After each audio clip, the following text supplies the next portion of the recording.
Hi friends, welcome to Healthy Cooking Channel. இந்த வீடியோல நம்ம இன்னைக்கு சுவையான கேழ்வரகு இடியாப்பம் எப்படி செய்யலாம்னு பார்க்கலாம். 1 கப் அளவுக்கு கேழ்வரகு மாவு வீட்ல அரைச்ச மாவு எடுத்துர்க்கேன். அதே கப்ல தண்ணி சேர்க்கணும். தண்ணி நல்லா கொதிக்க ஆரம்பிக்கும்போது 1/2 டேபிள்ஸ்பூன் அளவுக்கு கல்லுப்பு, 1 டீஸ்பூன் நெய் சேர்த்துட்டு நம்ம எடுத்து வச்சிருக்கக்கூடிய மாவுல அத கலந்து சப்பாத்தி மாவு பதத்துக்கு பிசைஞ்சு எடுத்துக்கணும். நான் கொஞ்சமா தண்ணி சேர்த்து கலந்து விடுறேன். நீங்க ஒரே டைம் தண்ணி சேர்த்துட்டு கலந்து விடுறதுனாலும் கலந்து விடலாம். ஃபர்ஸ்ட் நீங்க கிளறும்போது பாத்தீங்கன்னா தண்ணி பத்தாத மாதிரி தான் இருக்கும். நீங்க ஓரளவுக்கு நல்லா எல்லா இடத்துலயும் தண்ணி படுற மாதிரி கலந்து விட்டுட்டு மூடி போட்டு ஒரு 5 நிமிஷம் விட்டுருங்க. அதோட சூடும் ஆறட்டும். தண்ணி ஈவனா எல்லா இடத்துக்கும் ஸ்ப்ரெட் ஆயிடும். அதுக்கு அப்புறமா லைட்டா இந்த மாதிரி பிசைஞ்சு எடுத்தீங்க அப்படினா சப்பாத்தி மாவு பாத்துக்கு ரெடி ஆயிடும். இப்போ பாருங்க மாவு சூப்பரா ரெடி ஆயிருச்சு. அடுத்து நம்ம இடியாப்பம் பிழியலாம். நெய்யோ எண்ணெயோ அப்ளை பண்ணிட்டு அதுக்கு அப்புறமா நம்ம மாவு போட்டோம் அப்படினா ஈஸியா இருக்கும்.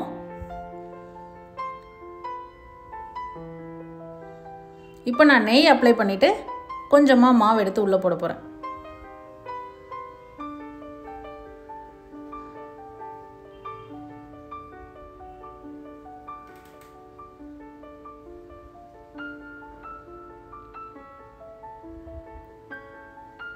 இன்ஸ்டன்டான ஒரு ஹெல்தியான பிரேக்ஃபாஸ்ட் ரெசிபி. இப்போ பாருங்க இடியாப்ப குழல்ல போட்டுட்டு நம்ம புளிய ஸ்டார்ட் பண்ணிடலாம். இட்லி துணியில லைட்டா தண்ணி தெளிச்சுக்கோங்க. இல்லனா இட்லி துணியை நலச்சு நல்லா பிழிஞ்சு எடுத்துக்கோங்க. லைட்டா ஈரம் இருக்கும்போது நம்ம பிழிஞ்சோம் அப்படினா நல்லா இருக்கும். நல்லா லோட் பண்ணிட்டு பிழிஞ்சு விட்டுக்கலாம்.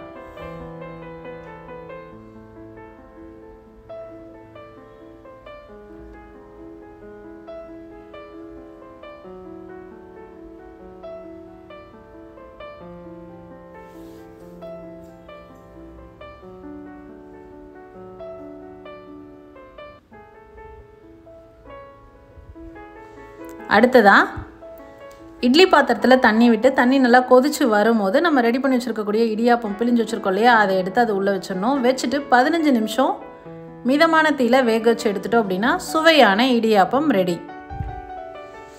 இந்த இடியாப்பத்துக்கு சைட் டிஷ் பார்த்தீங்கன்னா தேங்காய் பால் வைக்கலாம். காரமாக வேணும் அப்படின்னா வெள்ளை குருமா வைக்கலாம். இல்லைனா நாட்டு சக்கரை தேங்காய் நெய் போட்டு வாழைப்பழம் வச்சு சாப்பிடலாம். சூப்பராக இருக்கும். ட்ரை பண்ணி பார்த்துருங்க. கமெண்ட் மறக்காமல் சொல்லுங்கள் ஃப்ரெண்ட்ஸ். இது போன்ற ஹெல்தி ரெசிபீஸ்க்கு மறக்காமல் ஹெல்தி குக்கிங் சேனலை சப்ஸ்கிரைப் பண்ணுங்கள். இந்த வீடியோ உங்களுக்கு பிடிச்சிருந்தா லைக் பண்ணுங்கள், ஷேர் பண்ணுங்கள், கமெண்ட் பண்ணுங்கள். தேங்க்ஸ் ஃபார் வாட்சிங்.